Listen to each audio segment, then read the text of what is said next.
ছোটোবেলাতে আমার দাদা মানে আমার বড় পিসির ছোট ছেলে আমাকে সাইকেল চালানো শিখিয়েছিল।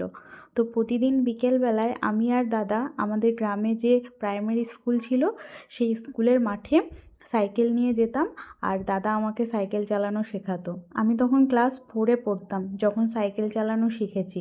আর তখন আমার নিজের কোনো সাইকেল ছিল না, দাদাদের সাইকেল থেকেই আমার সাইকেল চালানোর প্রথম শুরু। আজকেও সেরকমই একটা দিন, যেদিন আমি আমার অন্য একটা দাদার সাইকেল চালাচ্ছি, সেটাও নতুনভাবে। কারণ এর আগে আমি কোনোদিনও ব্যাটারির সাইকেল চালাইনি বা সেভাবে কোনোদিনও আমি দেখিনি। হ্যাঁ, শুনেছি যে সাইকেলে ব্যাটারি লাগানো যায়, কিন্তু কোনোদিনও স্বচক্ষে দেখিনি। তো দাদা যখন সাইকেলটা কিনেছিল আমি তখনও সাইকেলটা চালিয়েছি, কিন্তু তখন প্যাডেল করে চালাতে হতো। তারপরে কালকে হঠাৎ দেখছি দাদা ব্যাটারি লাগিয়ে নিয়ে এসছে সাইকেলটাতে। এখন আর সাইকেলটাতে প্যাডেল করতে হয় না, শুধুমাত্র ধরে বসে থাকলেই সাইকেলটা আপনা আপনি চলতে শুরু করে। ঠিক স্কুটি যেরকম চালানো হয় অনেকটা ওই রকম ধরনেরই স্কুটির মতো করে সাইকেলটা চলে। আমার তো ভীষণ মজা লেগেছে সাইকেলটা চালিয়ে। এরকম ব্যাটারির সাইকেল চালিয়েছেন আমাকে কমেন্টে অবশ্যই জানাবেন।